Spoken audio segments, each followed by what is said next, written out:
We are wrestling. Olympic hero Kurt Angle, and you're listening to the We Are Wrestling Podcast. We Are Wrestling Podcast.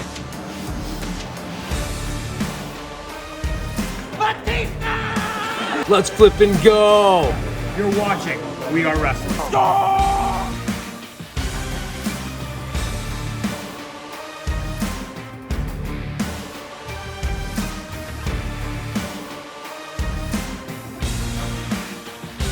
I'm the host with the most. You are by far the least intelligent.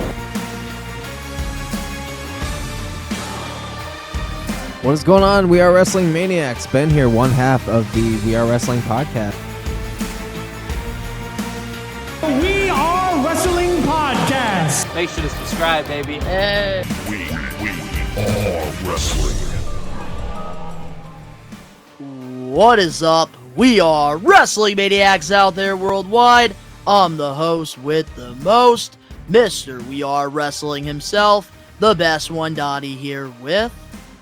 What's going on? We are Wrestling Maniacs. Ben here, Uncle Ben, America's favorite uncle. One half of We Are Wrestling podcast. Back at it for another episode, stacked episode. It's going to be very well versed, and I'm really excited to get into it. Before we get into all that mumbo jumbo, like always, Don, take it away. Yeah, we are 3 episodes away from We Are Wrestling Podcast 100, which we do have some big plans for that, which we will be getting into the details on that in next week's episode of the We Are Wrestling Podcast. But before we dive into this week's episode, if you're not a We Are Wrestling Maniac yet already, and you're listening to the podcast, give us a 5-star review, not just any review, a best one review, and download the episode. But if you haven't checked out the We Are Wrestling YouTube channel, because videos, oh my goodness, lots of awesome content over there. And if you're not a part of the thousands of subscribers, we recommend you to hit that subscribe button now, turn on the post notifications. Videos be coming out of nowhere like an RKO. And of course, you already know, the grind is real. I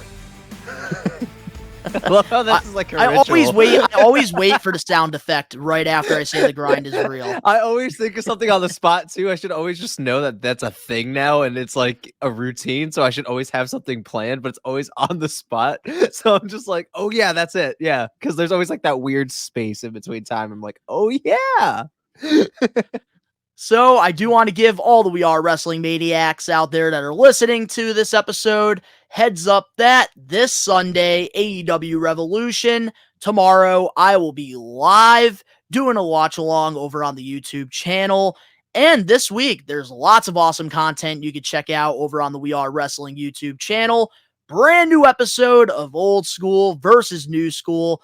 Lone Ranger Uncle Ben guest starred in it. We talked about some of our favorite celebrities throughout the years that have crossed over into the sports entertainment world, professional wrestling world. And of course, we have a new episode of Hot Takes where I give you guys my hot takes on things going on in the professional wrestling world, talking about Shawn Spears' WWE return. Also, we even have the AEW Revolution prediction, so if you do want to check those out last minute, you can go right ahead. And we even have a new vlog from the New England Fan Fest. I met the Worm, Dennis Rodman, and it was just a pretty cool vlog overall. So there's lots of awesome content that you can go check out. Hell yeah, man. But Ben, how's your week been?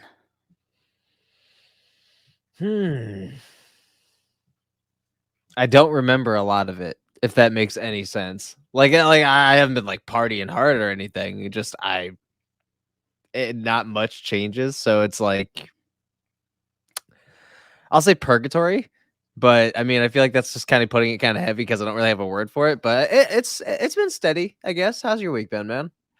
Yeah, it's been pretty good. Pretty just stagnant. Just feels like just going through the week. Feels like a stimulation, honestly. But I do gotta ask because obviously last Saturday I wasn't a part of the WWE Elimination Chamber watch along. How was it? Oh, that was a fun time. I bodied 2 PB&Js on camera, ugly ate, like fucking like nobody was looking eating, and I forgot I was on camera multiple times. Um, by the end of the show, you can clearly see me falling asleep, low key.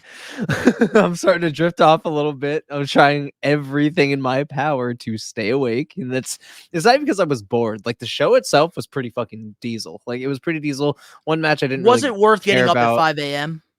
Oh yeah, I mean, dude, it was a great show, and it was in Perth. I mean, it felt special, like it was like a special version of a school day. You know, like some crazy shit was going down. Like it wasn't really Oh, school, like, but it was like back cool. at school, like field day or something like Yeah. that. Yeah, like fucking field day was coming up, or like there was like the school pep rally was popping or some Oh, I shit. love You know, pep there was rally. exactly, you know, like some shit was going down. So it felt kind of like that. It felt special to get up, like you were kind of amped for it, but you know that it was gonna come with a price. Yeah, and that's exactly how it felt. So like overall, it was worth getting out for it. The only match I did not care for was the tag team title match. I really did not care for the match at all. Um, Other than that, like the match card was pretty solid. Like the elimination chamber matches went pretty long. There, everybody went to work. I was Tiffany surprised with a Stratton. couple. Whoo! Yeah, everybody was crazy on Tiffany, including myself. Tiffy Um, time. I don't yeah, know. Here's I the thing. I'm very surprised by that because I do have to ask you. I remember in our predictions video that we did for the chamber, Tiffany yeah. What Stratton was about it? somebody that you didn't want in the original chamber match. Yeah. What about it? I gotta ask, like, do you regret that now because of how over she was in this match? Because she was No, very impressive. I don't regret, saying what I said because I still believe it. But do I think she surprised me? Yeah. Do I think that she performed for sure? Oh God, yeah. I think that, I can see why she was called up what feels hella quick. Um, I can see the appeal.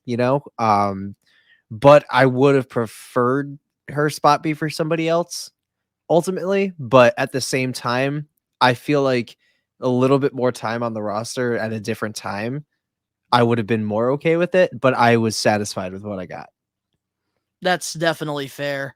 And I Yeah. even made an appearance during the live watch along. I woke Yeah, and up. then went back to bed. I had to go to the bathroom, so I just went in the chat and He woke up to take his shit and he kept lurking. yeah. He was So screaming. after I said goodbye, I went literally right back to sleep after that. But it looked Hey, like you dude. had a good time though on the live watch along. Yeah, I had some pretty gracious company. At one point, I was kind of surprised with how many people were in the room because I'm like, what the fuck are all you guys doing up? Don't get me wrong, it was probably like our lowest rated, like in terms of like Yeah, watch viewers we had, but that's only because of the weird time it was. But I was pleasantly surprised to at one point see 9 people in the chat and 9 that's people pretty like in the chat. impressive for So 5 I was a.m. like, yeah, That's so I was really like, impressive. the fuck y'all doing up? But yeah, I had company. I was, obviously pretty lifted. I had my coffee, I had my breakfast. I was able to, throw up a graphic every time I needed to, take a quick break between commercials. I can come back. I think I only had to go for one potty break. So I mean, like it was a pretty stellar show. So yeah, I would say 100%. It was definitely worth waking up at 4, but I was up at 2:58 in the morning, and then I was That's how in the excited you room. were. No, I just couldn't fucking sleep. So I woke up, had a cig, took a shower, had a coffee, ate, continued eating on camera. Um, I think I watched something real quick, took my time booting up my PC, sang a little song, I think took a shit and got on stream. I love that And that for was you. at 4 a.m. is when I actively started doing everything. I was already like in Streamlabs by like 4:50. So while you were up super early in the morning, I was out Saturday night last week for Blitzkrieg Pro. Everything is all right. One Oh of yeah. the best Blitzkrieg Pro I still shows gotta that watch I've it. been to. And guys, the vlog is going to be coming out within the next couple weeks. And let's just say we got some insane footage during this. And I even lost my voice during this show. What a Nice. time it was. And we even got Justin Credible. He made a surprise appearance as well. And it was a really special moment for Blitzkrieg because, in case you guys didn't know, back in 2017 at a Blitzkrieg show, there was this video that surfaced, which I uploaded over on my basketball channel, of Justin Credible trying to hijack Blitzkrieg, being intoxicated, drunk, and about 18, 19, 20, 21, 22, 23. 7 years later, he was able to come in the ring and make amends. And it was just a really cool moment because obviously, if you guys do follow PJ over on his social media, you could tell like his health is declining. He's not really doing so well. So for him to pretty much make amends with Jeremy and show up at Blitzkrieg, I really did love that moment just because you could tell it was genuine and it was a special moment for everybody involved. Hell yeah, dude. That's a solid that's a solid thing. And I'm glad that, above anything, the fences were mended and, everybody can kind of go back with some closure. So and of course, I got the opportunity to meet, oh baby, Heath Slater. That was a really cool moment. I got to tell him the story. Band? Yep, the one-man band. I got to tell him the story about when I was a kid back in 2010 Springfield Live event. I wore a Nexus shirt and I got blasted by everybody for wearing that shirt. He got a really good kick out of it. And I even got to see this new monster that I never heard of. His name is Cruel. And oh my goodness. Hi, Negan. Oh, Jesus. Hi. Sorry, I just got headbutted. But yeah, you said crude or cruel? Dude, Cruel is a fucking monster. You want to talk about Kane 2003? Also, the movie that Kane was in, See No Evil, that's literally Cruel. Oh, so he's the mask guy, awesome. Right? He's the mask guy that you guys were that Blitzkrieg was advertising? Yep, that giant, yeah. Okay, how tall is he? He looked like he was like almost 7 foot tall. Hell yeah! They need some big guys in the indies. So guys, Ben, he is going to be watching Blitzkrieg pretty soon on IWTV. So hopefully next week on the pod, we can get your opinion on the show overall. But man, we have a lot of things going on in the month of March, of course. I'm going to be going to the big event New York on 3/16. I'll be doing a whole vlog there, going to be meeting a lot of people. So if you are in the area and you do see me, come say what's up. But then the next weekend after, Friday the 22nd, Blitzkrieg Pros coming to Tower Square in Springfield, Mass. for a stack show with Gangrel. We Are Wrestling. We'll be in the house sponsoring, and we'll be there, of course, doing a vlog.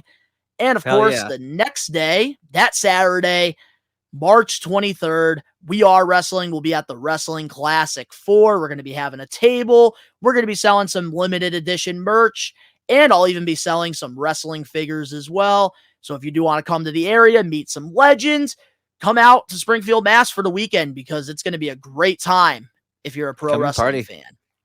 Now, every week, we do this thing called the Highlight of the Week. Ben, what's your highlight of the week in the wrestling world, baby?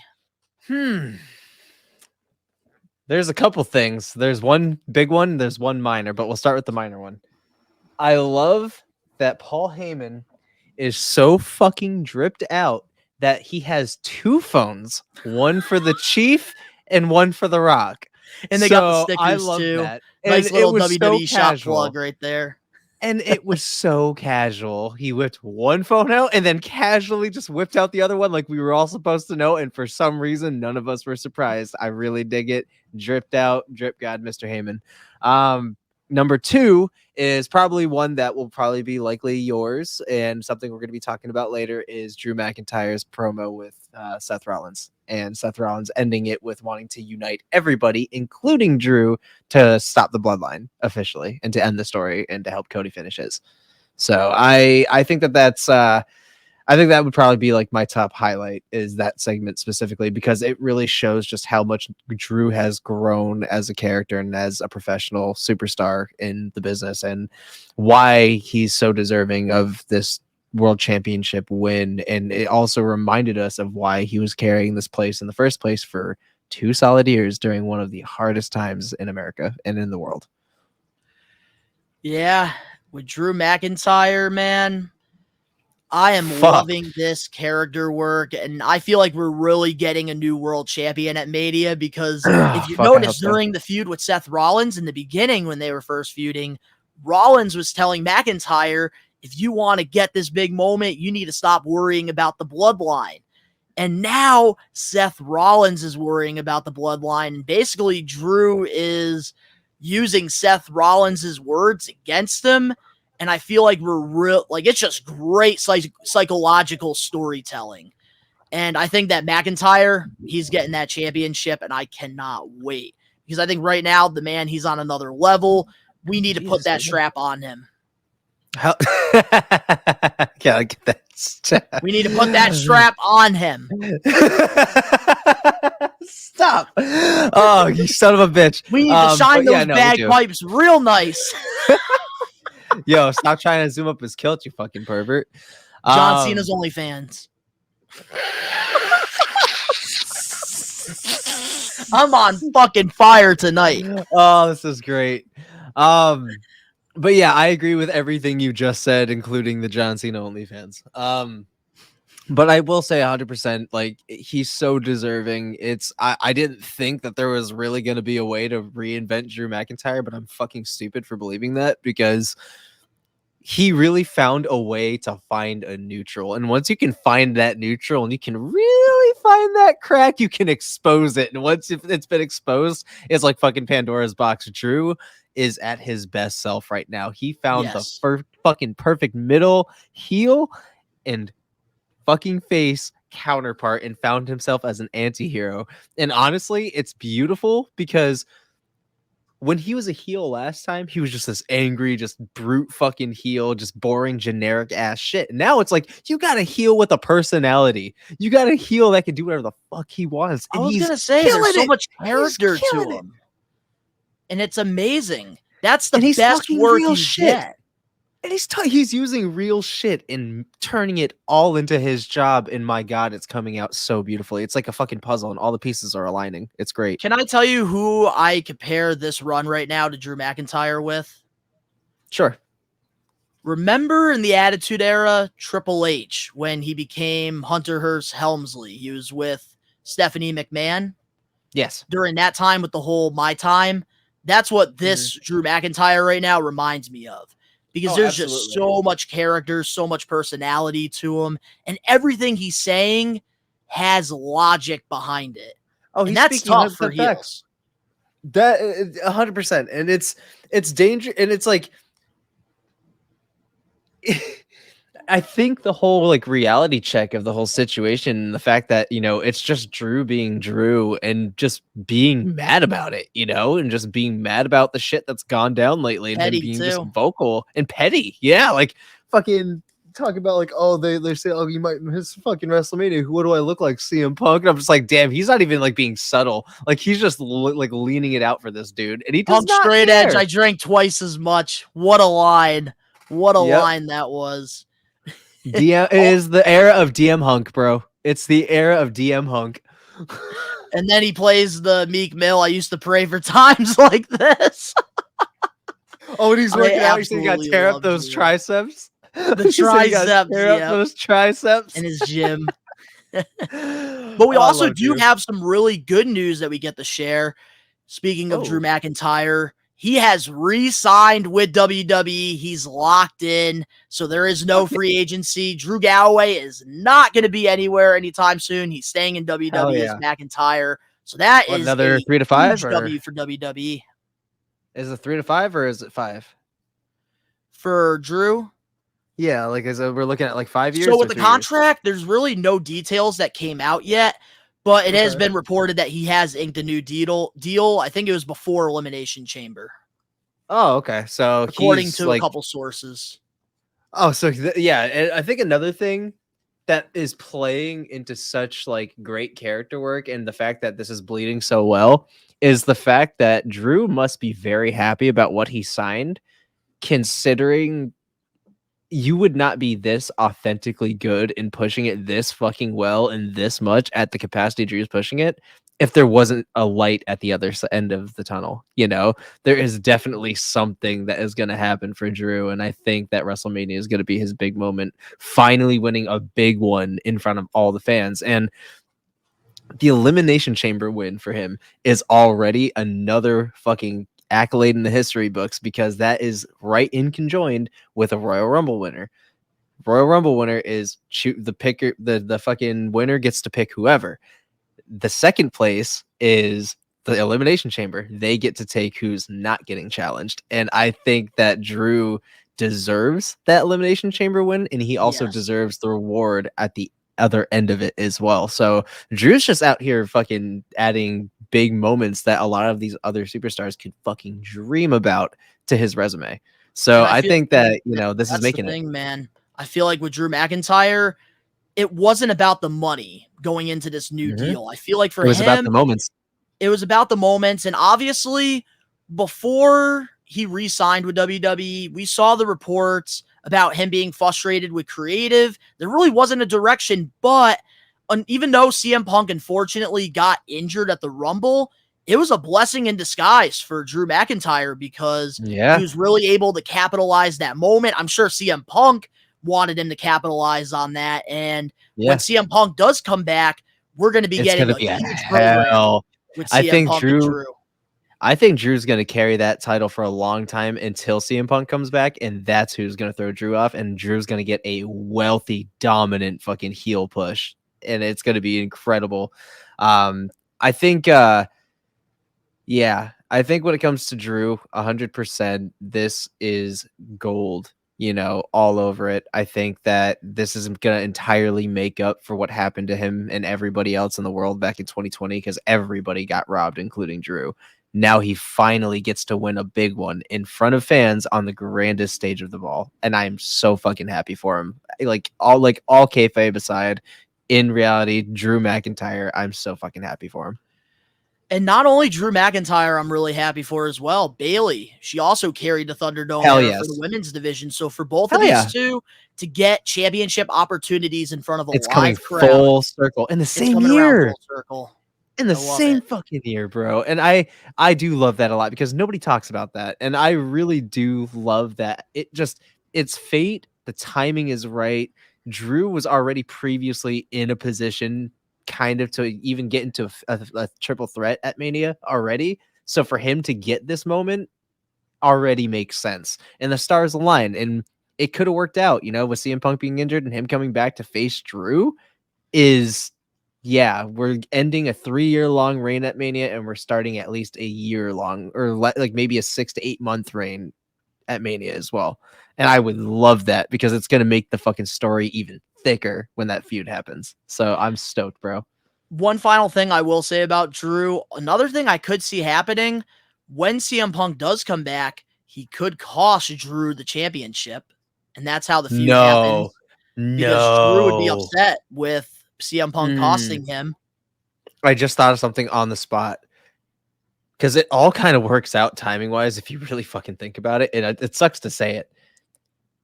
Drew's winning at fucking, say this is happening. We're gonna fantasy book real quickly. Drew fucking wins.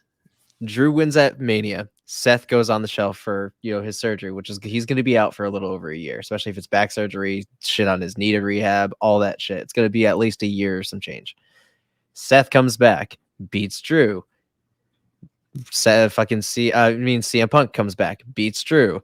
Lengthy, huge feud. After the Drew feud is over, boom, timing's right. Seth comes back. Seth and fucking CM Punk, Mania 41. Yeah, I feel like WrestleMania 41's realistically where we're That's gonna what I'm get saying. that. And that's But what I I'm could- saying. The but I could timing see just CM works. Punk. I could see CM Punk though costing Drew the championship, because this whole character with Drew has been about him getting screwed over. And imagine he has the World Heavyweight Championship. He's on a little bit of a dominant run. When CM Punk comes back, he costs him the championship. There you go. You have a perfect program with Drew and Punk for a few months. Bro, And it's only going to keep pushing Drew to get back at the championship. I'm not gonna lie. I was really proud of that whole scenario fantasy booking I just had, and it would 100% work out, especially timing wise. But I forgot one small detail. Damian Priest still has that fucking briefcase. Well, they're already saying that he's going to cash it in on fucking Gunter, the Intercontinental title. Because they teased it on Raw. Dirty Dom was talking shit to Gunter and Damian Priest. I guess Gunter's like, oh, you better not cash in on me or something. I don't think. See, I feel like that would be doing Gunther a disservice. And at the I don't know. I feel like cashing in on a mid card title. Yo, there has been a lot of memes going on with Damian Priest about the briefcase. They're comparing, like, if they're saying if he wins the world championship, it's gonna be like Jack Swagger winning the championship. There's a lot of memes going on with Priest right now. But I will share my highlight of the week, and I gotta say Blitzkrieg Pro. That's gotta be my highlight of the week.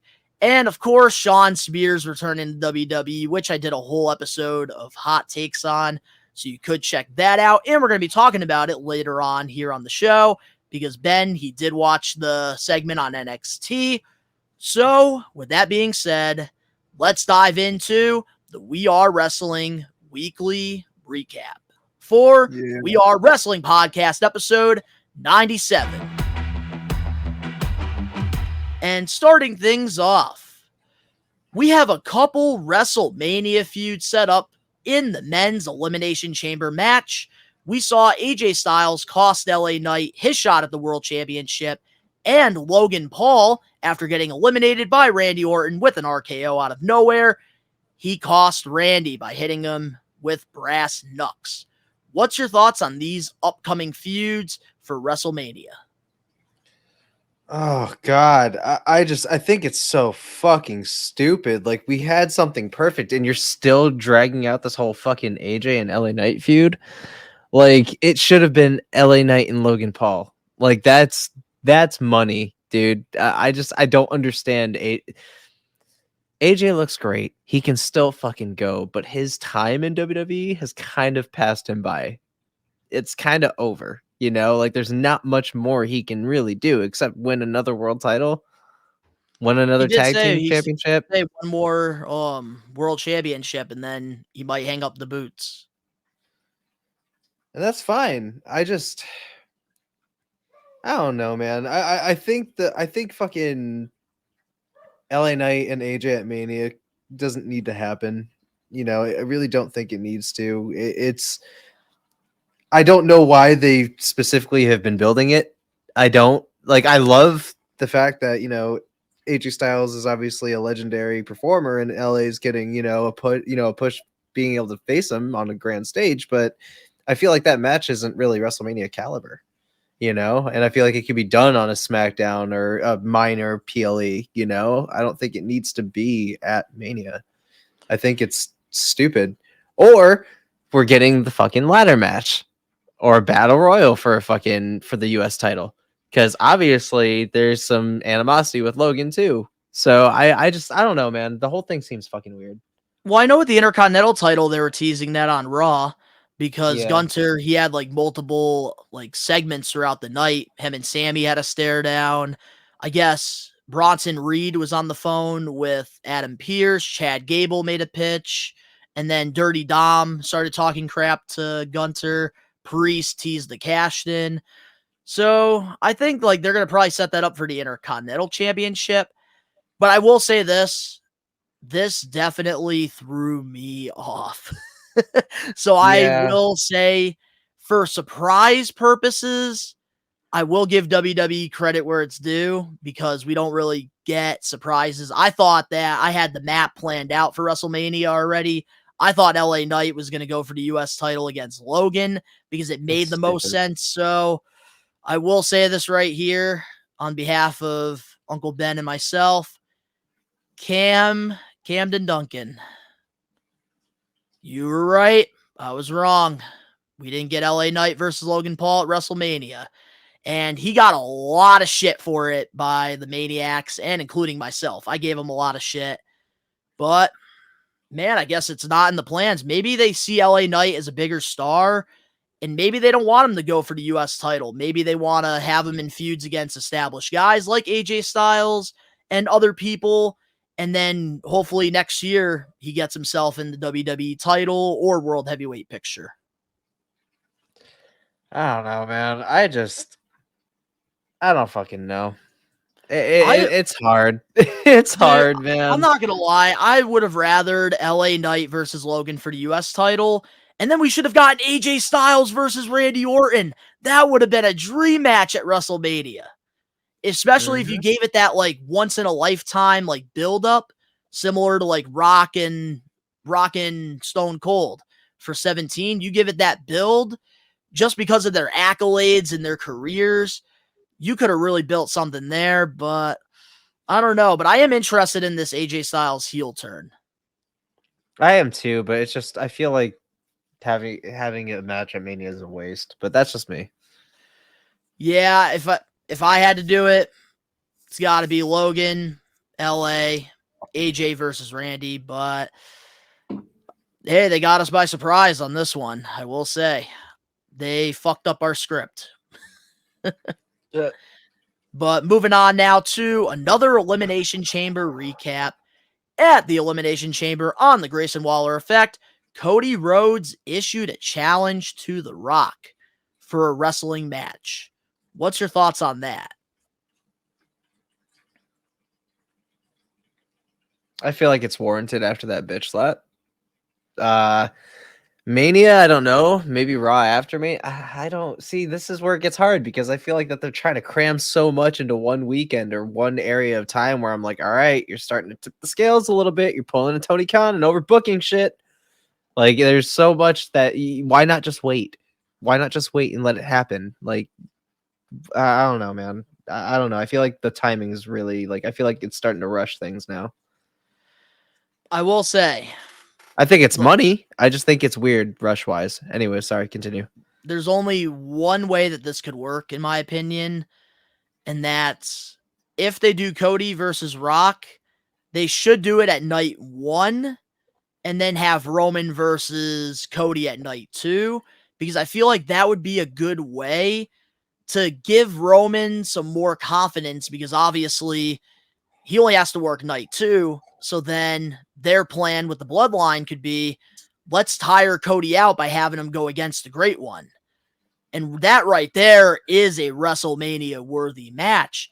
And what happens during night 1, that can affect what happens going into night 2 with Roman and Cody. So I think that it definitely could be something interesting, but we are going to have to wait and see what happens. I will say I am kind of interested in Cody Rhodes versus The Rock right now more than Roman versus Rock. Yeah. I don't know. Okay. I feel like I want Roman and Rock for 41.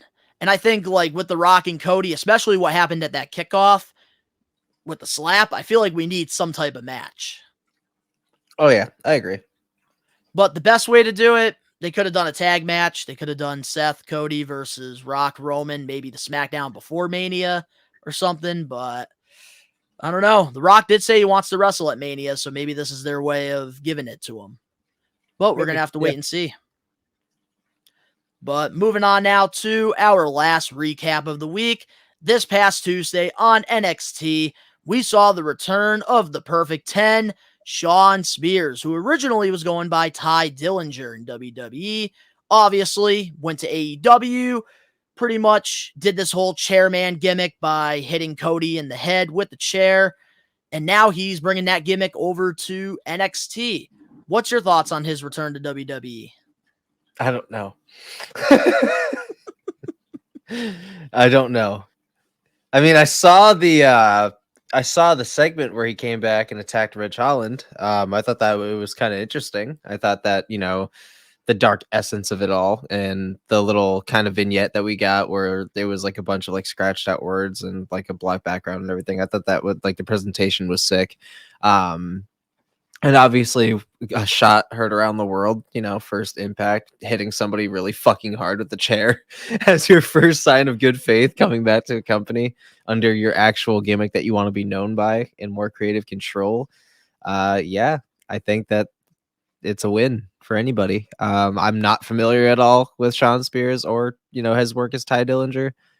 or any work in AEW because we know the scoop. But yeah, I hope that this time in this run pans out well for him in WWE. Definitely got to agree with you on that.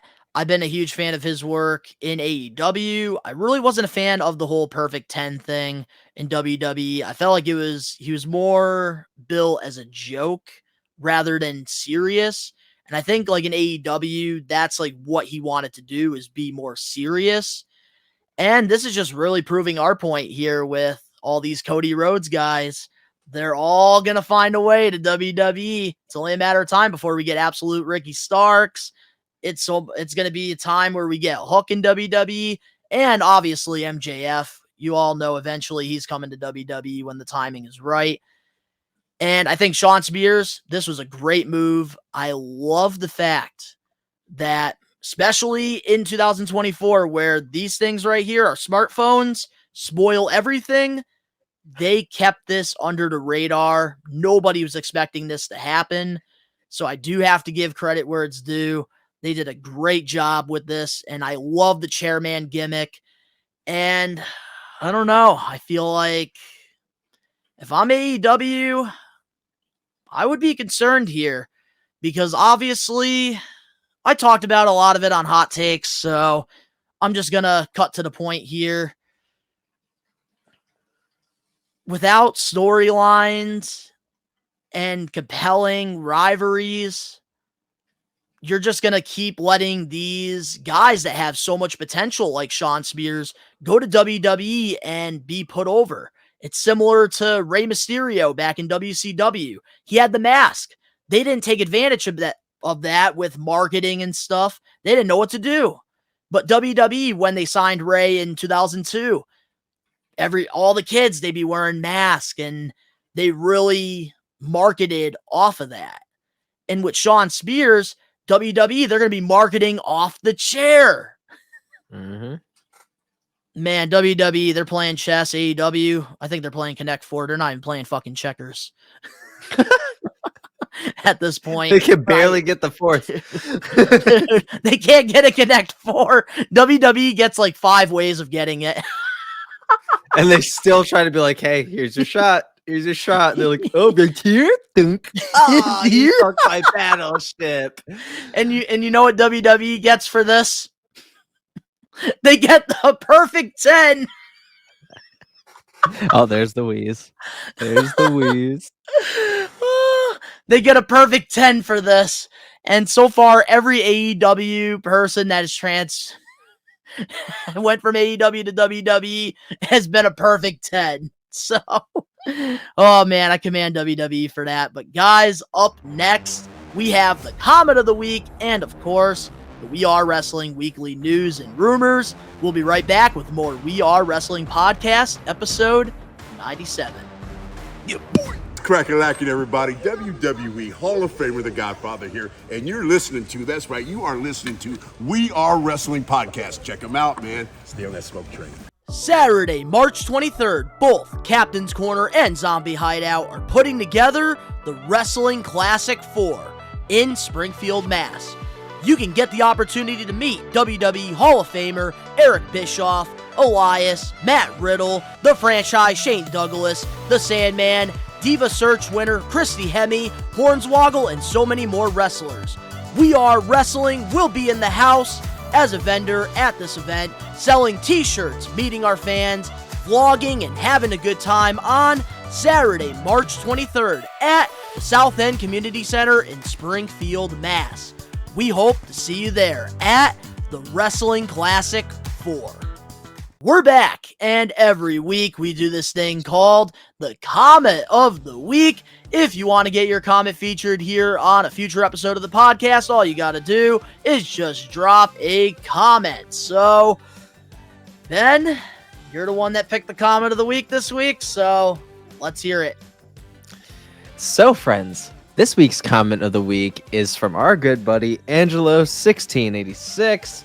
He is a loyal day one here on the We Are Wrestling channel. He's always on the watch along. He's always commenting on all our shit. Thank you, Angelo, for pushing us on the algorithm. You are the shit. So also, special thank shout you out to too Angelo. for being a member over on the YouTube channel as well. Hell yeah, we love to see it. We love to see it. So his comment was actually on your reaction to Seth Rollins and Drew McIntyre's segment on Monday Night Raw this past week. Brilliant segment. We obviously spat a whole lot about it in the beginning of the episode today. And his comment is, Donnie, what if CM Punk screws Drew at Mania and Drew still can't get it done because he gets screwed? That would tell such a good story. It makes sense. Only thing is it too early because Punk is injured? And also, what if Drew didn't re-sign a contract with WWE yet? Sorry, Angelo. I hate to break it to you, but earlier this week, the reports came out that Drew McIntyre did sign a contract with WWE. He's re-signed, and I'm sorry. It's not going to make great storytelling because Drew McIntyre fucking deserves it. Yep, I said it. He cannot lose again because that's just going to make him lose more credibility because Seth Rollins already beat him once, already beat him twice. If he beats him 3 times, then what's the point of this whole Drew McIntyre run? All right, so Angelo, I just want to also give you my condolences for getting your soul absolutely obliterated out of your asshole by Best One Donnie right here. I did not know that this man was going to straight up throw you under the bus, drive the bus himself, run you over, back up, run over you again, and run you over one more time to get the job done. I'm sorry that happened, and I promise it will not happen again. Had I known that he was going to absolutely flame you, I would not have picked the comment. But congratulations to Angelo for the comment of the week this week. If you guys want to get your comment featured right here on the We Are Wrestling channel, be sure to comment on any of our videos on social media and on the YouTube to be a lucky winner of the comment of the week. I'm going to be honest here, Ben. I think you're going to have to take the reins on the comment of the week because you did such a great job with it. I got to give you a round of applause. That was a perfect 10. That was great. Thank you. I appreciate it. So, guys, if you want Ben to start doing the comment of the week, yeah, drop a like. So, with that being said, let's get into the We Are Wrestling Weekly news and rumors. Yeah. Starting things off, we have a New Japan topic. And this New Japan Pro Wrestling star, Tama Tonga, has officially signed with WWE. He is a part of the Bloodline family, and I guess right now, according to Fightful, there are some plans that eventually, after NXT, he is going to be a part of the Bloodline at some point. But obviously, you and I, we don't follow New Japan. I don't know really anything about this guy. Do you know anything about him? I have no idea who the hell Tama Tonga is, and I feel bad if he's really great, and that will change. I'm going to tell you something that's really fucked up, Uncle Ben. I don't know this guy, but I met him at Northeast Wrestling. And I never watched him wrestle because this was around the time where I had DITB1 Glorious, so I couldn't stay for the show, but I knew that he was in like New Japan, so I ended up meeting him because he was a part of Bullet Club, but I still don't really know him. So, yeah, I take the L on that one. But we do know somebody that knows a lot about Tama Tonga, and that's our buddy Ricky, baby. And you guys already know where we're going with this. The best segment in We Are Wrestling history. Let's hear Ricky's thoughts on Tama Tonga signing with WWE on Ricky Knows Best. Let's fucking go. Let's hear what Ricky's got to say. Ricky knows best. Ricky knows best, ladies and gentlemen. Ricky knows best. Believe in me. God bless you. It's me, Ricky Williams. Moxley's just as crazy as him. No, Ricky! Bullshit! They do it too sometimes. I'll be catching it. It's me, Ricky Williams. Stop playing. But that's my opinion. You're so over. Ricky knows best, ladies and gentlemen. Ricky knows best. Believe in me. God bless you. Shout out to We Are Wrestling. What my thoughts on Tama Tonga coming to WWE NXT? This is a good move. I think Tama Tonga can really do good over there in NXT. I think he really is ready to take off. Like he's ready to take over in the NXT department. Like, and back in New Japan, one of the best tag teams over there, arguably of all time, alongside his brother Tonga Loa with Gorillas of Destiny. 7-time IWGP Tag Team Champion, former Ring of Honor Tag Team Champion, 4-time 6-man open weight Tag Team Champion, and a 4-time never open weight champion. Tama Tonga is like Jey Uso in a way. I think he has more main event potential, but I don't think he's going to ever reach it. I think it's kind of too late for him. He's kind of there in age, but he can still go at a certain height. But I think he'll be NXT champion the most. If he gets to the main roster, maybe he can become an Intercontinental champion or US champion. Tama Tonga is one of the top names in New Japan in his last few years over there. He doesn't grow from a tag team wrestler to a singles wrestler, and I'm actually looking forward to see where he goes next. But this is my opinion, though. Let me know what y'all think. Thank you and peace. Wow. Ricky is pretty happy about this, I think. I don't know. I haven't even really watched it yet, his thoughts, but we're going to find out all together. So let's get into some stuff that Ben and I both know, and that's some AEW and WWE stuff. So starting things off, there were some photos that were leaked of the new AEW Dynamite logo that they're going to be revealing after AEW Revolution. Do you think the new logo is good or bad? Because there's a lot of mixed reviews on this. Is it bussin' or disgusting? I like that. Bussin' or disgusting. You've never seen that, dude? DPZ? You've never seen I've never DPZ? seen that. No, that was You know the so dude that good. always you scroll TikTok and fucking YouTube shorts and Instagram reels like I do all the time. You've never seen the dude that like makes jailhouse food. He's like, "Hey, Bunky, I'm about to make you something. You want some? When we get back in the You yard, gotta send me these. They What? don't pop up. They Yo, don't shout pop out up on DPZ, mine. bro. Oh God, he's fucking A1. Bussin' or but yeah. disgusting. I love that. So yeah, that's his thing. Whenever he Line like, of the tries week. something new, yeah, bussin' or disgusting. That's his slogan. So if it's trademarked, man, shout out to DPZ. But we're stealing that right now. As long as we're not marketing on it, we're good. Like I'm probably gonna get shit on because people are like, "Oh, this dude just fucking hates AEW," and that's true. But I'm still gonna call shit out when I see it. You know, like I'm gonna be that fucking dude. It literally looks like this past year's SummerSlam logo, but it says Dynamite. You're trying to stand out as your own fucking company, and you want to trash your massive competition. But yet you want to make things look like they're shit they just used in August. Like there's nothing that screams AEW about it. AEW with their old fucking logo of Dynamite is what made the distinction. I thought it was fine the way it was. I actually really liked it. Where did they fuck up? When they first came out, it was so colorful on TV. It was amazing. And then I believe it was last year. Now with like the black ropes and then the red and the blue, like it just looks like late WCW, looks like TNA from like a couple years ago as Impact Wrestling when they were dying.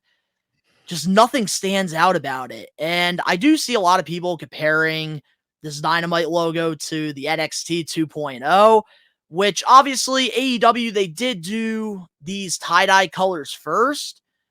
But if you look at this logo, it's definitely very similar to NXT 2.0. So for that, it is not a fan.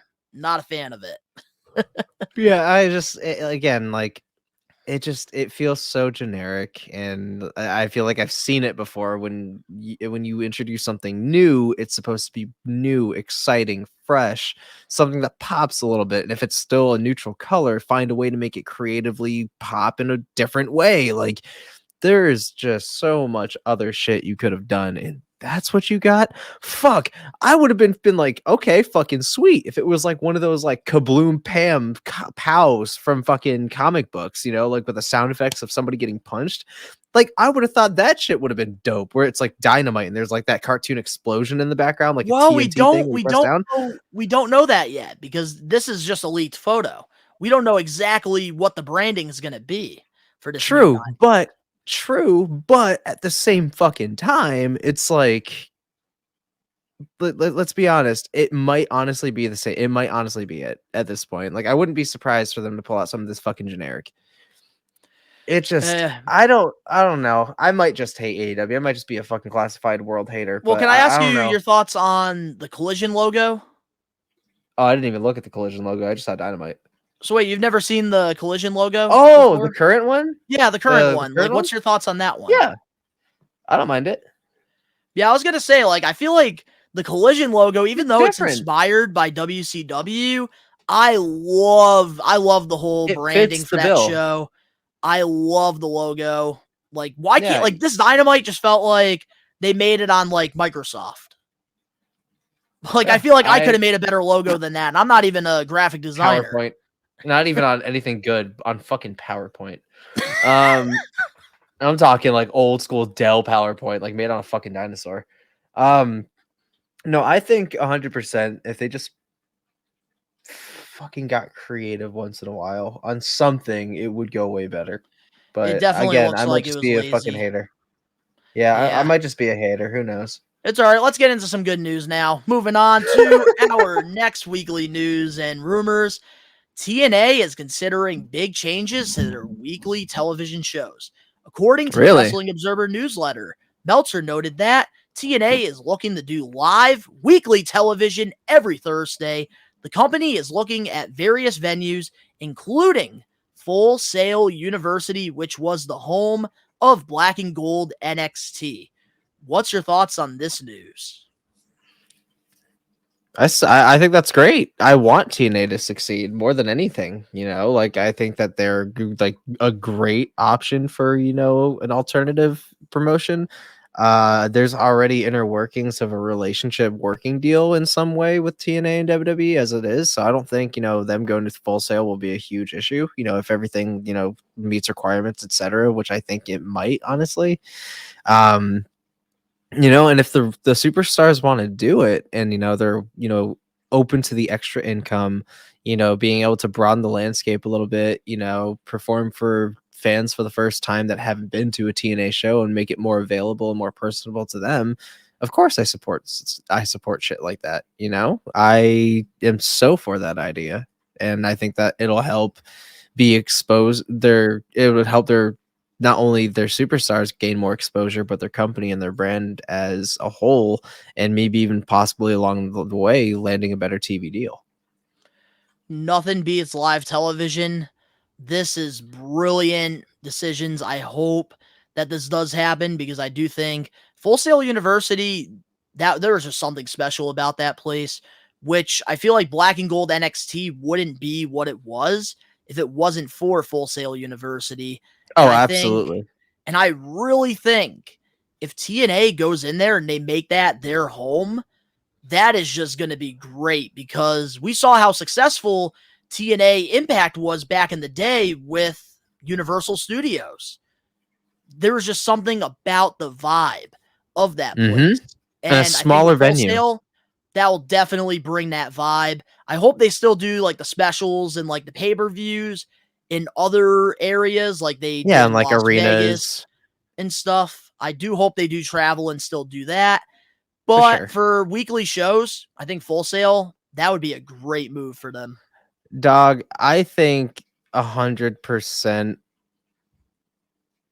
until you understand what it's like to be in a small venue and having energy to blow off the top of the fucking roof in one small little venue feels like.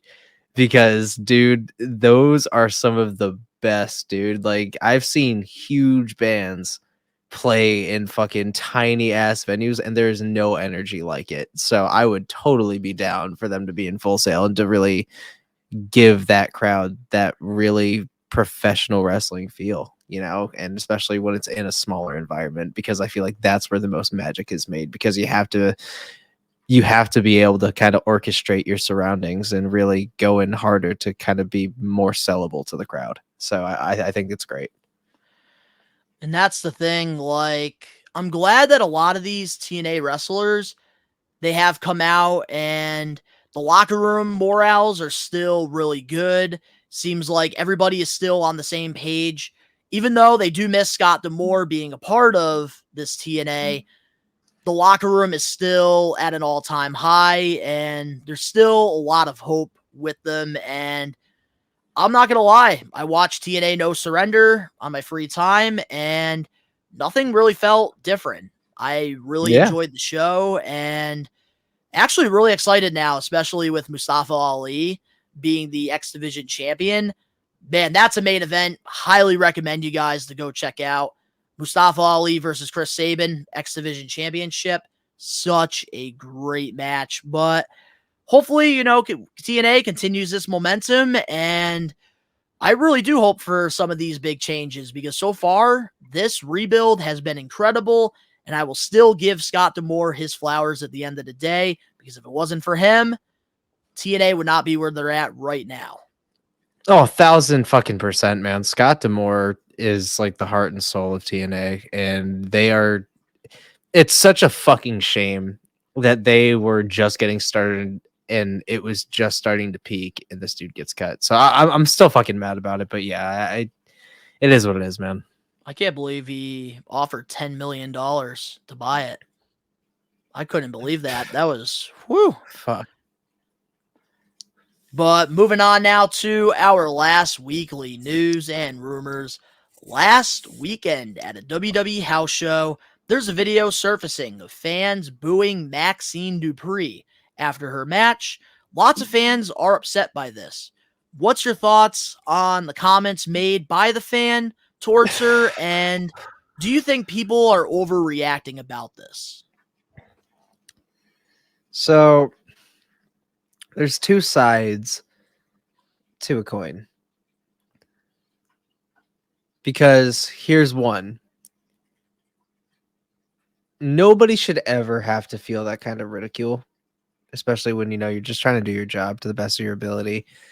It's not easy doing what these people do basically what feels like every fucking day. They're on the road for almost a year at a time. Like, yeah, they're lucky that birth of a baby, death of a family member, special events like holidays, birthdays, WWE now with Triple H in charge of a lot of these superstars, they get to make those things. They get to be able to appear for those dates. They get to appear for birthdays, funerals, family members, all that shit. They don't miss any important moments anymore. Now, they're still on the road almost a year at a time. It takes a humongous toll on your body, especially if you're a main event level star. Like, I commend those guys because they're fucking workhorses, unless you're Roman Reigns. They do everything. Exactly. They do everything. So it's not easy doing what they do. So the last thing you want to fucking hear is ridicule. There's a time and place for it, X, Y, and Z. However, here's the other side. When you're a professional wrestler, you have to be able to take those hits. It's a part of the business. They are our passionate wrestling fans, and the number one thing you need to know before becoming a professional wrestler is that professional wrestling fans are the biggest fucking dicks on the entire planet, and there is nothing you can do about it except for brush it off and just fucking do your thing. Keep doing your thing and let the haters hate, because there's always going to be someone that thinks you fucking suck. That was just a person that really just does not fucking like her character or XYZ. That is fine, but separate yourself from the reality of the situation and wrestling, and you'll be fine. And as long as she's aware of that and she's able to, get through that, I think all is well. Other than that, it's just another example of a passionate wrestling fan or just a very big fucking asshole. Unfortunately, we'll never know. So I am definitely on the second coin side. Yeah. Because at the end of the day, even us, we're wrestling podcasters. Yes, we do have our fan base. We love and appreciate all the We Are Wrestling Maniacs, but we do have lots of trolls as well. And of course. Oh, yeah. We have to be professionals. And at the end of the day, the reason why we do this is because we love it. And I'm sure MAXXINE Dupri, she's not going to let it bother her because she loves doing what she does. Precisely. And I feel like as a fan, there are certain things that you shouldn't be allowed to do. Like, there has been videos back with Alexa Bliss and Sasha Banks where fans, well, can't even call them fans, inappropriately touch them. Like, you shouldn't be able to do that. You shouldn't be able to get in the ring, like, during a match or whatever. But if you're just talking some shit, I feel like this guy, he paid for his ticket. And I feel like he definitely has the right to his opinion. Are you referring to when Nia Jax was carrying her out and a fan touched her butt? Yes, with Alexa That was Bliss. a little kid. Yeah, that was a little kid. That was like a still like the a, parent like a should have. kid. I know. No, but the yeah, for parent sure. Still should have had control over it. Oh, for sure. Well, here's the thing. Like, yeah, that's another thing that Continue. Continue. But there is also a tweet that surfaced, which is what this is what got a lot of wrestling fans' attention.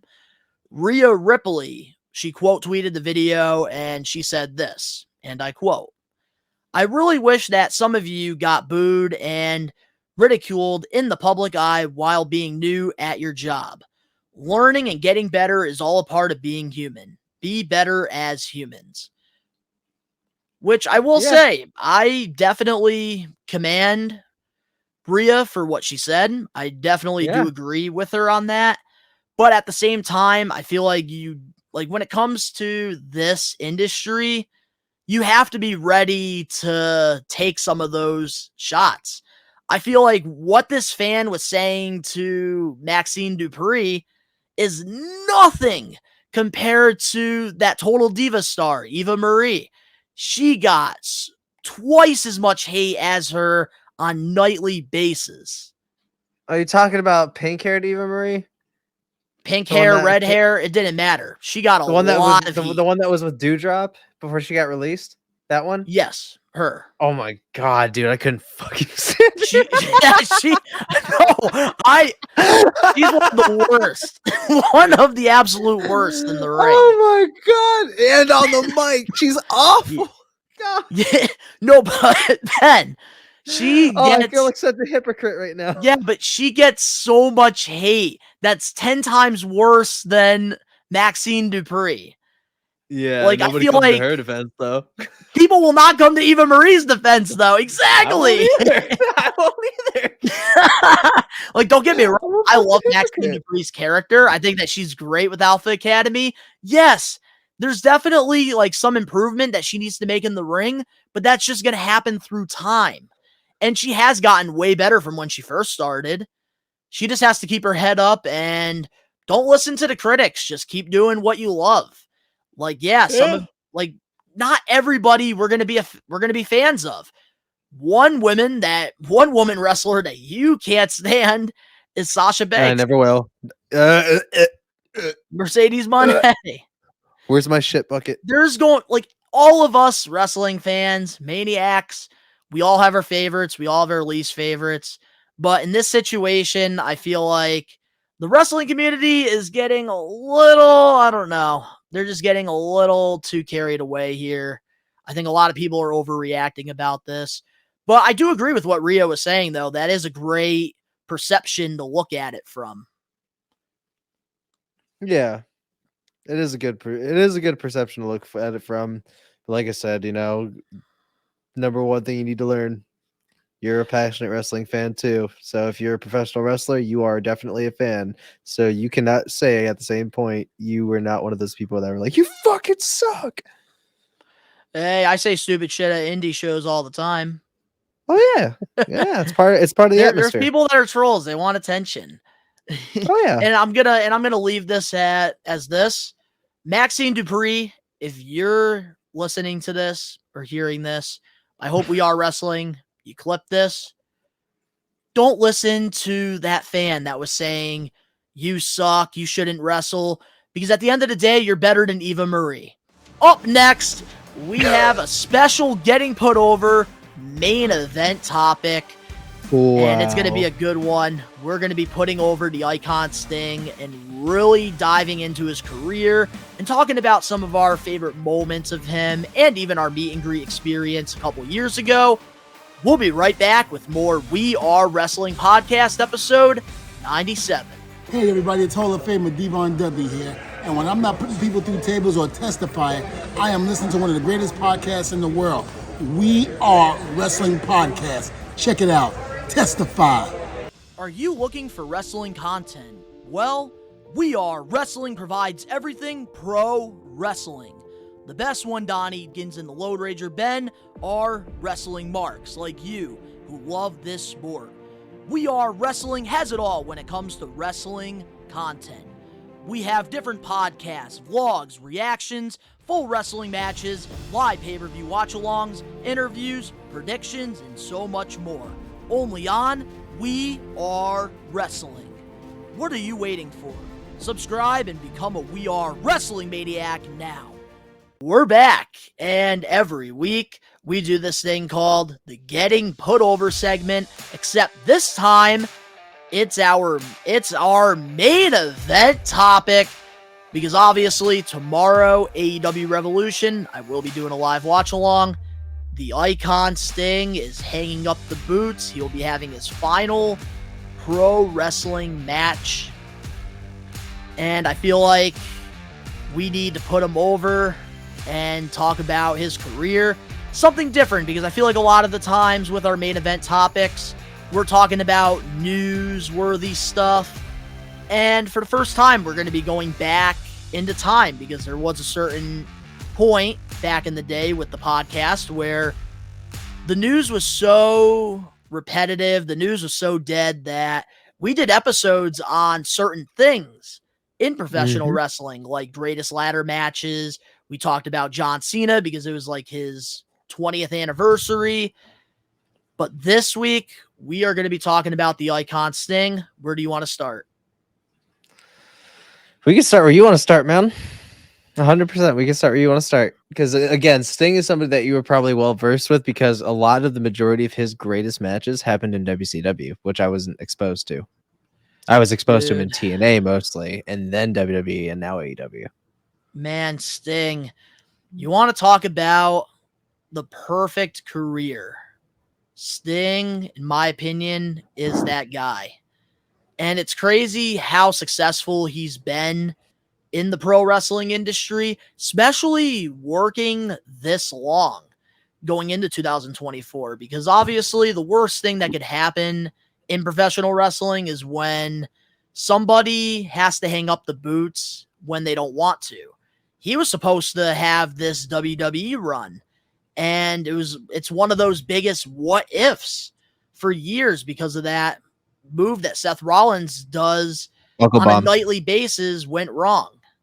And Sting had to take a break for a little while. But man, Sting, it all started for me in WCW. Surfer Sting, he was just a cartoon Sting around that time. Like man, here's what I find crazy. Just like The Undertaker, Sting was one of those guys, I feel like, that was able to adapt to the times. Because obviously, 100%. With the early 90s, with the Surfer Sting, that was like the perfect gimmick around that time. And then when things started to get more edgier, that's when we got Crow Sting, which obviously to this day after the is Crow, one of the greatest characters of all time. Yeah, he was right after the Crow came out with Brandon Lee, and then he had his resurgence where he was Crow Sting. Yeah. And then he became Joker Sting for a little while in fucking TNA. Dude, the Joker Sting, so underrated, in my opinion. Yeah, dude. But man, like his character work is great. And that's the thing, like with Sting in WCW, when he made that transition, because obviously I didn't watch WCW when it came out. Obviously, I'm a maniac. Like when I was a kid, I fell in love with wrestling to where I went to Blockbuster, I went to Hollywood Home Videos with my mom, and I would watch like the old school stuff, whether it was WWF in like the 90s and like the 80s, WCW, because my cousins on my dad's side of the family, they're huge Sting fans. So that's how I got myself into WCW at the time. Oh yeah. And dude, Sting, one of the coolest moments, in my opinion, was Starrcade 97, when Hollywood Hulk Hogan finally lost that freaking world championship to Sting. And I just remember him coming down from the rafters, which AEW Dynamite this past Wednesday, they actually did that. He actually came down from the rafters like WCW with the Crow. I thought that, oh my goodness. Hell yeah.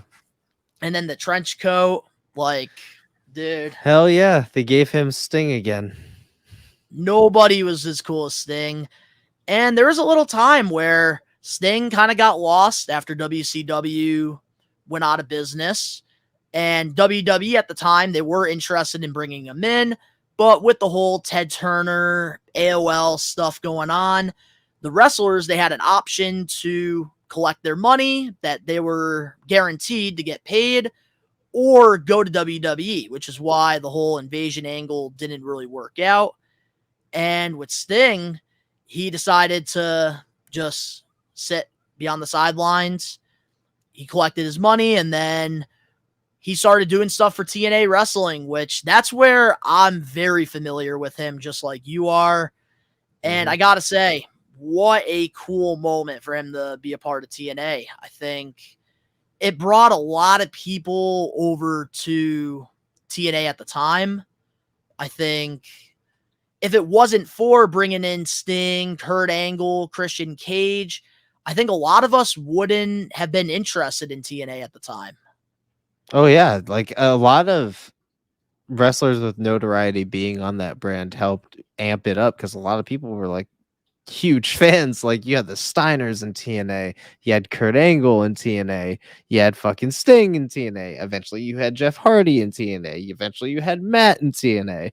You had fucking everybody on the sun. Bobby Roode was a fucking huge name in TNA. Ooh, all the TNA originals, man. Abyss, bro. Chris Sabin, like you, AJ Styles. You had a mad fucking people in TNA at the time, bro. Samoa Joe. Yes, exactly. The list fucking goes on, bro. The list goes on. So yeah, it was huge, and Sting was a pioneer of that shit and had some of the greatest matches in that shit. Had some decent title runs in that shit, some great feuds. All right, so I do got to ask you, Ben, your favorite rivalry or match in TNA with Sting? You said my favorite rival. I could tell you my most bona fide what if, which everybody knows. You know, Victory Road 2011. I feel like we all got robbed of something legendary. However, Jeff Hardy and Sting, right? Mm-hmm. However, I will say one match that I keep going back to, and I don't even know for what it was, or like if it was like the layout, the gear, the fact, you know, that it was his opponent, the fact that the ring was still, you know, the 6-sided fucking circle, you know, I have to go with fucking AJ Styles Bound for Glory 09. You know, that was a great match, bro. That was a good match. Really good match. Really solid match, man. And you could tell Sting he still had great years left in him, and you could tell. Like definitely it's one of those like good old days, you know?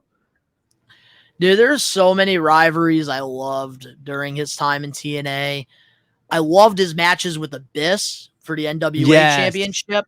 That was really good. He was able to put Abyss over during that time. But my favorite one has got to be Jeff Jarrett, because during the time, Jarrett was one of the biggest heels in the business. And when Sting got that Bound for Glory moment where Jeff Jarrett smacks the guitar over him, and the commentators, Don West, Mike Tenay, are like, here we go again, Jeff Jarrett, always fucking doing this. But Sting doesn't sell the fucking guitar shot. He sat there and went, ah! Hell yeah, pounding his chest like the good old WCW days, bro. Hell yeah. And he won the TNA championship. I love that moment. Also, Main Event Mafia. First time we got Sting without face paint. That was a really cool moment too, I think. Hell yeah. I can tell you a really cool moment that I loved with Sting that the follow-up wasn't obviously, you know, incredibly great.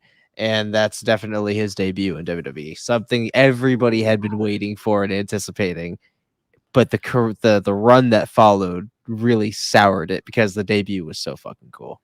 Dude, the debut, in my opinion, that was one of the best WWE debuts of all time. I think that was Survivor Series 2014. Yes. And that was when Dolph Ziggler beat The Authority. and Sting Dolph coming Ziggler. in. That was such a great moment. And I love that Sting was able to get that WrestleMania match despite losing. I thought that was such a fun match, him versus Triple H at 31. Oh, that was because going we to got be another mention. NWO and we got DX. That was one of the Yes. coolest moments, but I feel like Sting should have won that. 100%. And I feel like that was another reason why I was so upset with his run as well. So, that was another match I was going to mention that for me was memorable, but the finish I wasn't, pleased with. But at the same time, I did love the involvement from NWO. I feel like that was and that's why it was so disappointing, because with Vince McMahon, that was his call, and that was pretty much him saying, "Ha, we beat you in the fucking ratings, bitch."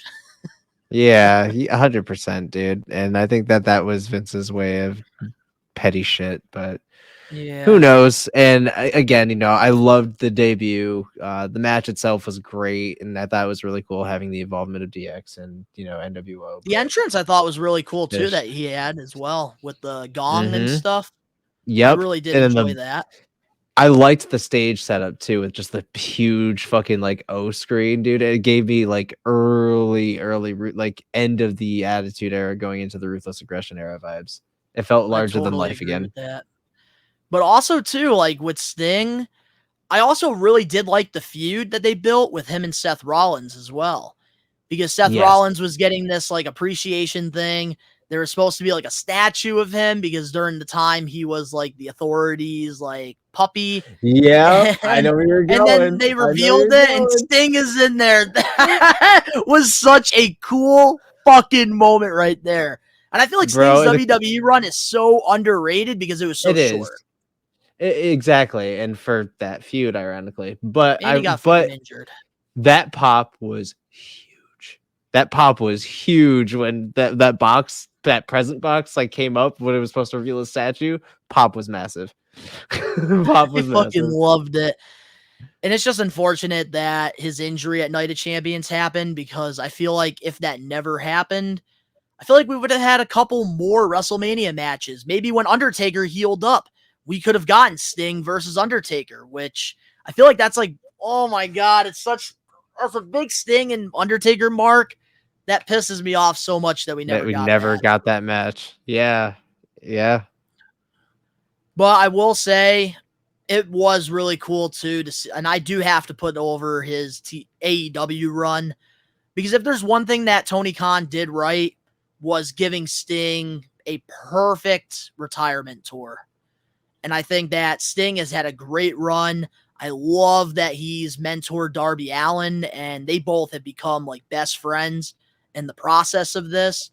I think that that's really taken Darby to the next level, and Sting has been able to perform really good for his age towards the end of his run. He's jumping over somebody he's jumping into the crowds and stuff. Yeah. Doing these big spots, and you could just tell he's having Darby so much to help fun. Bounce off of him too. He's got Darby to help protect him as well, which is great. And it was a pairing made in heaven. And I will say, out of everything I fucking hate about AEW and Tony Khan, that is 100% one of the things he's done spot on. He made Sting's last run memorable. Exactly, and I feel like that's one thing that AEW does need to get credit for, is what they do with 100%. Their legends, because even back when AEW first started, Arn Anderson with Cody Rhodes, that was a great pairing. Jake the Snake and Lance Archer was great. Tully and Sean Spears was great. And right now, Don Callis, what he's doing with Takeshita and Powerhouse Hobbs is great. Yeah. I feel like one thing that AEW is not getting wrong is what they're doing with their legends. Even Adam Copeland and Christian Cage, they're doing some of the best work right now in their careers. Mm-hmm. And I think that Sting, what a great final run. And honestly, for tomorrow, for the live watch along for AEW Revolution, even though I wish it was Darby versus Sting, I am excited to see them versus the Young Bucks, because at the end of the day, despite the Young Bucks' egos and just this false narrative about them, because they just feed into it because of their characters, they are great workers at the end of the day, and there's going to be some really good storytelling in this match, and Sting is definitely going to be going out the right way. And I believe it, very man. excited.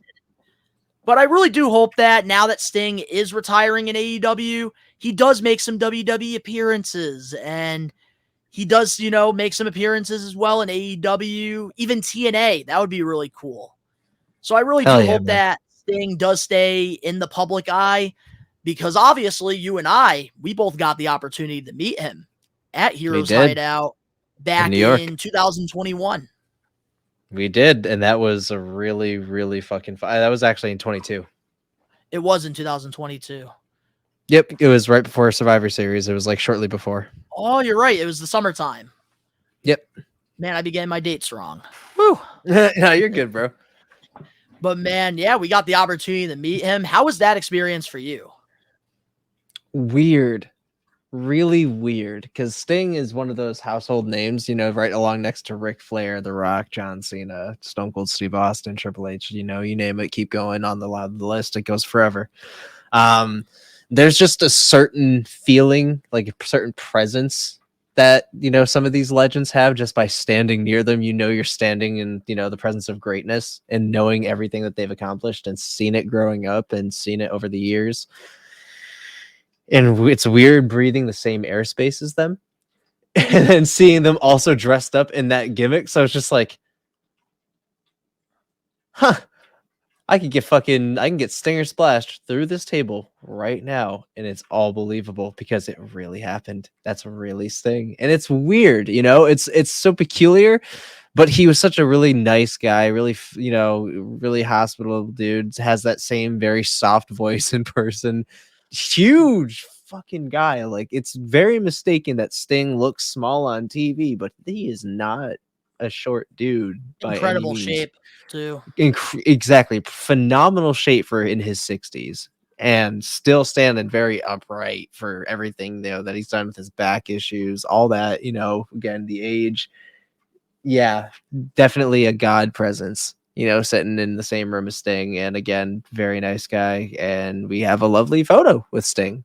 So, and dude, for Sting, that experience, because obviously, if you know me, I've met hundreds of wrestlers throughout the years, and there's always a certain amount of them, a handful of them, that you're very nervous about meeting. And you were was one of those guys for me. You're tweaking. I was nervous, but super excited, because obviously it's Sting. Growing up as a kid with my cousins, I got to watch Sting when I was a little kid because they loved him so much. Then in TNA, I fell in love with it during the early days when he made his debut in late 2005, going into 2006. And then obviously WWE, biggest what if. And then AEW, what he's doing is awesome. Getting that opportunity was amazing. I was able to get a lot of awesome stuff signed, wrestling figures. Even got my original TNA World Championship signed that he won back in, I believe, 2008, which was really cool. And just such a great moment, such a nice guy. And he was very patient. He had a big line.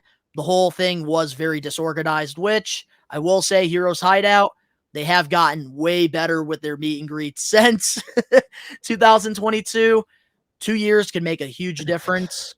But, dude, Sting, that was a pretty awesome moment. Hell of a career. That me, you, and Danny got to experience. I loved it. Absolutely had a great time. Hell yeah, man. And I remember we got food with our first We Are Wrestling check too. So that's why with the Sting meet and greet was always one of my favorite ones. Something really special place in my heart, because you, myself, and our old co-host here on the podcast, Danny Huckins, we really built something special here, and man, we really got to say hard work pays off. Literally. And that picture of, you with Sting and myself with Sting, I'm always just going to remember that moment. And it's definitely something that definitely really special place in my heart. Yeah, Yeah, man. I 100% agree. And it was one of those more like special meetings, because again, there's something different about certain individuals that you get very like around. And Sting was definitely one of them. Definitely, for sure. And it's just incredible. He's had an incredible career. Also, he's had the famous bat as well, which Hell yeah. still over to this day. And the whole Crow, like, I was always the big Crow fan over Surfer Sting. I know there's some, like, older guys, I'm sure probably old school Phil, who needs to fucking change his hearing aid. He's probably a Surfer Sting guy. I hope Sting gives Darby his bat. That would be a great way to end the show for Revolution. Hell yeah. And it would just add to the Darby character. I definitely agree. I feel like that'd be a great way to like pass the torch over. Oh Definitely. yeah. And he'd still be able to use it. AEW don't give a fuck about that shit. Mm-hmm. Is there anything else before we close off this week's episode? No, we covered it, man. It was a solid episode.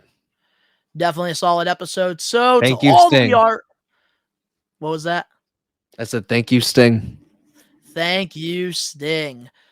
But to all the We Are Wrestling Maniacs out there, tomorrow night, if you're listening to this on Saturday or Sunday, I will be live here on the We Are Wrestling YouTube channel doing an AEW Revolution live watch-along, Sting's final match.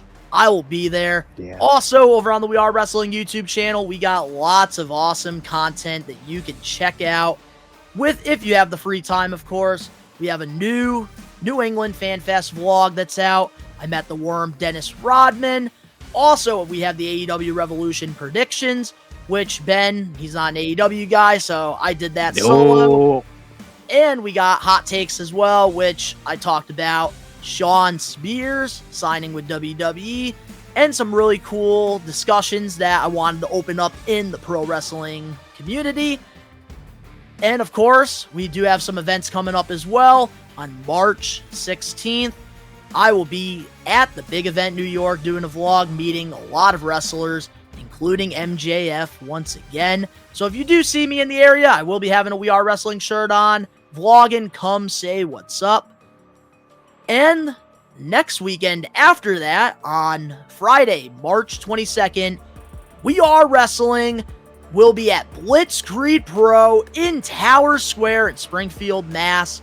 They have Gang Grill coming, and they got a really stacked card. So guys, highly recommend making the trip out to Springfield, Mass for Blitzkrieg Pro. Not only that, the next day on March 23rd, you guys have seen the commercials.